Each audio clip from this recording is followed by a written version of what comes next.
কি বানাচ্ছ মামু?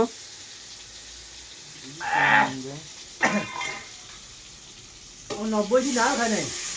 90 দিন ডাল খাওয়া হয়নি নাকি? 90 দিন ডাল খাই নাই, আজ ডাল খাবো ভাই। আজকে ডাল দিয়ে আলোচনা। ডাল তরকারি হেভি তরকারি রে।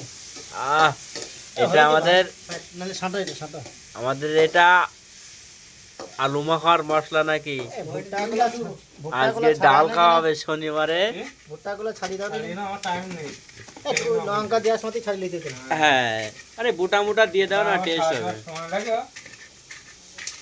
ভুট্টা ভুট্টা আমি সব চক্কু দিয়ে দেবো তা। তাই এই ডিম ভুট্টা ছড়ি না, একটু ছড়ি সারালে হয়ে যায়। ওইটা কি হয়েছে মামু? টাইম নেই অত। ডাল সাথে কারি। তো আমাদের রুমজান ভাই কি ডাল খাবেন না? আচ্ছা ঠিক আছে। ইয়ে হয় না সেরকম কর্মজে হয় না। কি দেবো এত না, এত ঠান্ডা না হলে মাছ পিঠা হয়। ঠান্ডা হয়ে গেলে তোমার মাছ পিঠা হয়। ঠান্ডা আবার আসছে এটা। হ্যাঁ, ঠান্ডা অত গরম করলেও ঠান্ডা মাছ পিঠা হয়। ঠান্ডা পানি হয়ে গেছে হাতি দেখ এটা। ঠান্ডা আছে একটু গরম আছে এটা। এটা গরম আছে আর? হ্যাঁ পানি হয়ে গেছে এটা। একটু ঠান্ডা ঝালটা ঠান্ডা না হওয়া পর্যন্ত তুমি ইয়ে করলে হবে। ওই মা এটা একদমই ঠান্ডা হয়ে গেছে। হাতি দাদা তো গরম আছে নিলাম করে।